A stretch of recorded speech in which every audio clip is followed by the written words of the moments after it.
To co chłopaki, nagrywamy coś dzisiaj? Jakieś filmy o waszej pasiece? Zapraszamy. Dobra, dziękuję. Cześć, witam was bardzo serdecznie. Słuchajcie, jestem w siedzibie dzisiaj firmy Burnat.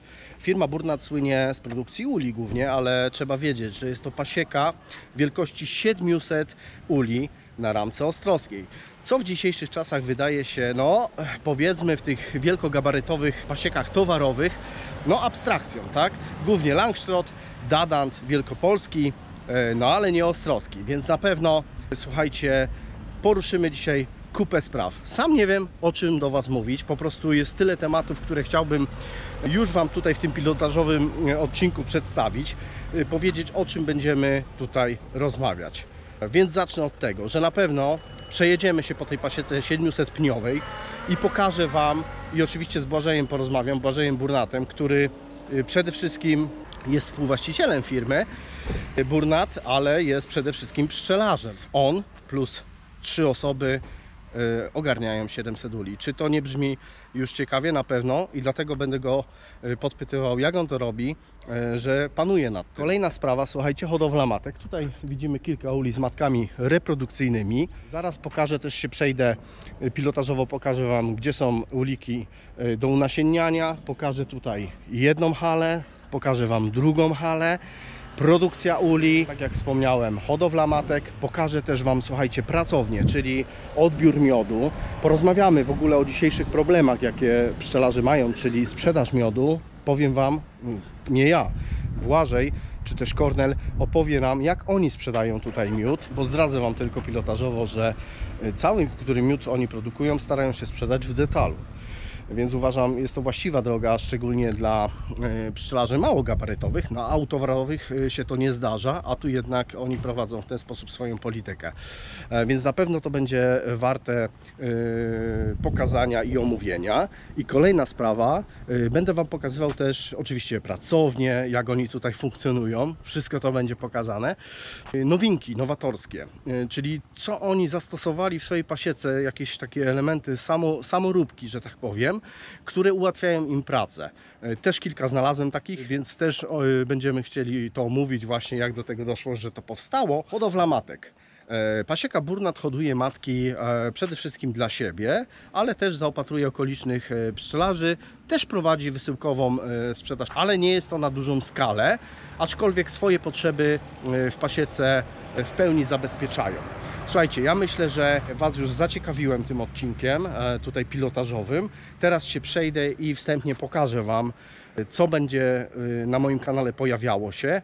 Natomiast wszystkie te filmy, ciekawe rzeczy będę opowiadał w osobnych odcinkach, ponieważ ten materiał by miał około 5 godzin, więc nie ma sensu tutaj tworzyć jednego odcinka o 5 godzinach. Lepiej jest to podzielić na kilka ciekawych kontentów, które będą zawierały ciekawy materiał właśnie z pasieki Burnat. Ja mam taką dewizę, że ucz się zawsze od lepszych. Nie wyobrażam sobie nie podpatrywać pszczelarzy wielkogabarytowych, towarowych.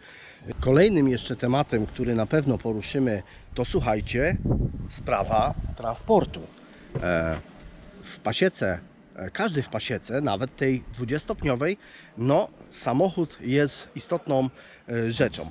Ja zaczynałem od zwykłego kombiaka. To się, wiadomo, z ilością pni w pasiece zmienia. Więc też porozmawiamy o tym, ile potrzeba i jakiego typu transport na pasiekę, aby zabezpieczyć pasiekę 700 uli. Na pewno poruszymy tematy transportu, podpytamy, dlaczego takie samochody, a nie inne. Chodzi nam nie o markę, tylko o typ. Czyli czy zabudowane, czy otwarte, czy jakieś potrzebne są kłady na przykład w takiej pasiece. Też ten temat osobno poruszymy. Także zapraszam, teraz zrobimy szybki obchód, co tutaj zobaczycie w tej pasiece. Jak widzimy, w siedzibie firmy jest tutaj około 20 rodzin.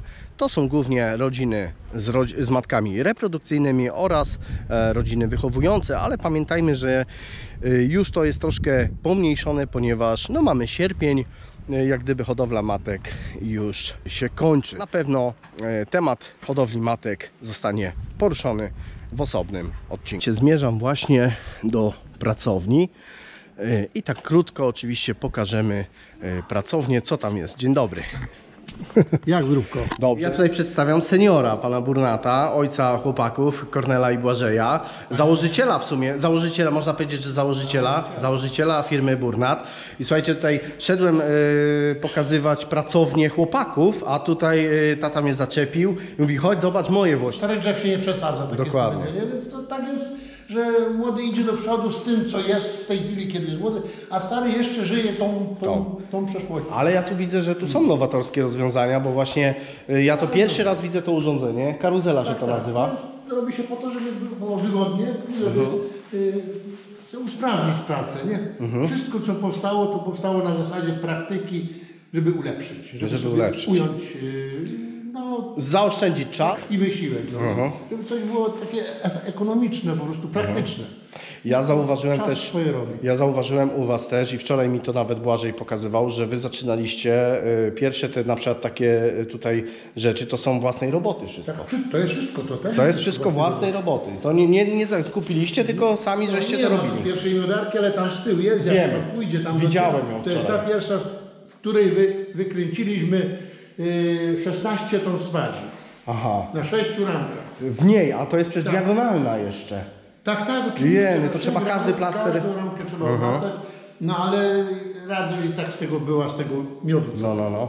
I mimo tej pracy, nie, którą tam trzeba było wykonać. Jakoś to inaczej było, tak więcej czasu było, nie wiem. No i jakoś tak musiało się. Musiało Tak się, się nie? musiało, więc się dało. A tutaj, że tak powiem, co to jest? To jest To jest, wyciskarka? to jest do mieszania cukru.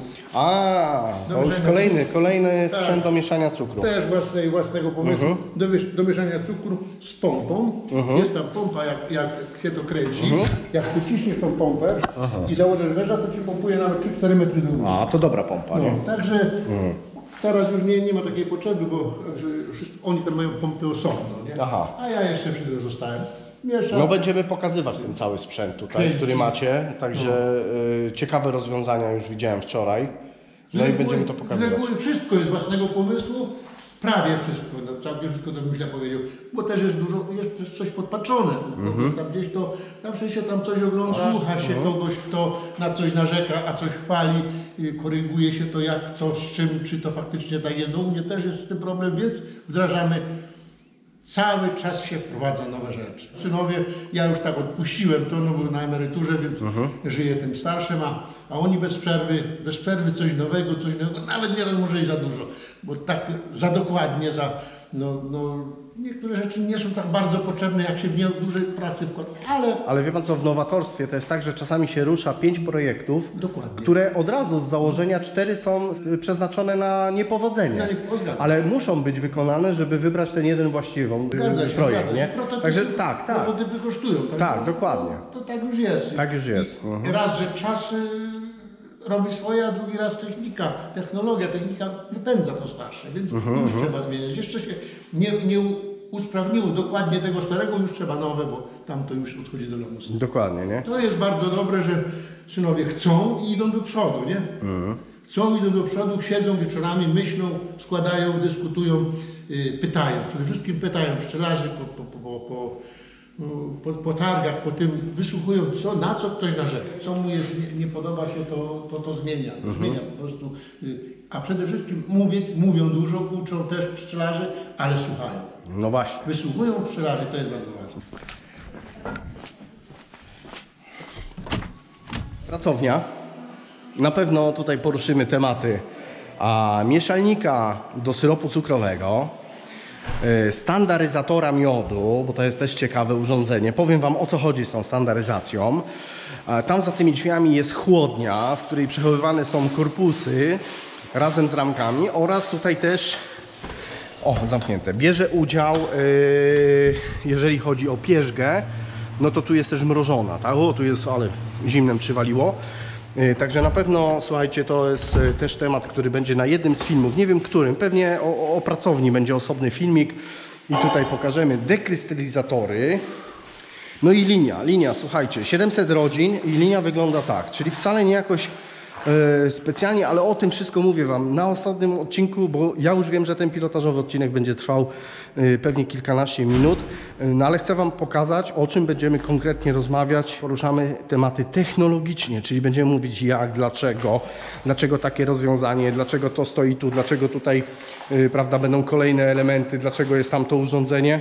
Wszystko będziemy pokazywać. Idę dalej. Dobra, słuchajcie, jestem na początku hali, w której produkuje się ule. Słuchajcie, stoję tu teraz, bo tam jest trochę hałas, więc nie chcę wchodzić, ale oczywiście kiedy będziemy konkretnie już pokazywać na osobnym filmiku całą procedurę, całą technologię produkcji uli, bo to pokażemy, no to wtedy wiadomo, że tam będzie cichutko, ale teraz nie chcemy przeszkadzać tutaj pracownikom, więc tylko obejdę i pokażę Wam, jak wygląda pierwsza część parku maszynowego wykorzystywanego podczas produkcji uli. Słuchajcie, zaczyna się od tego, że aby produkować ule styropianowe na przykład, no trzeba wcześniej zrobić formę. Formę robi się na frezarkach CNC.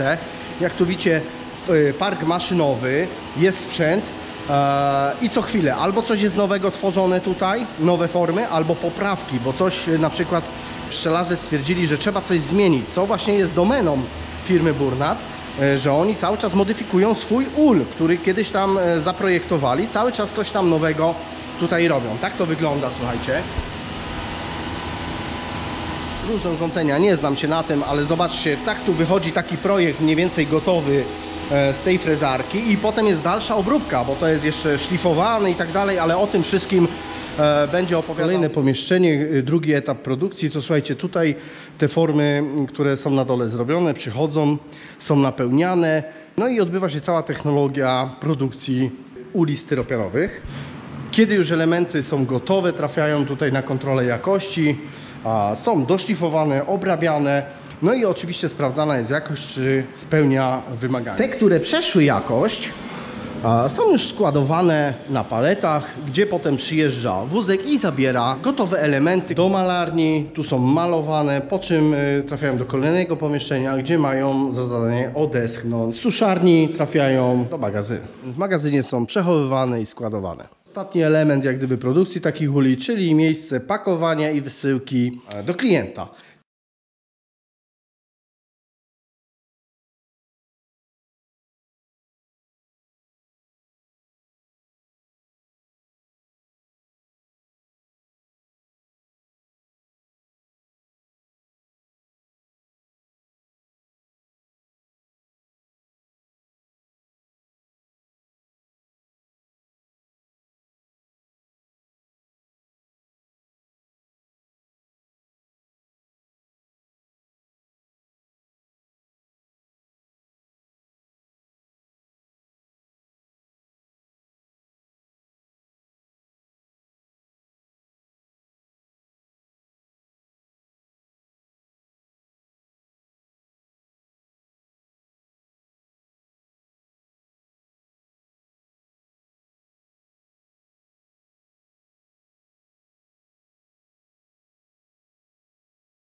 Nie powiem Ci. Właśnie między innymi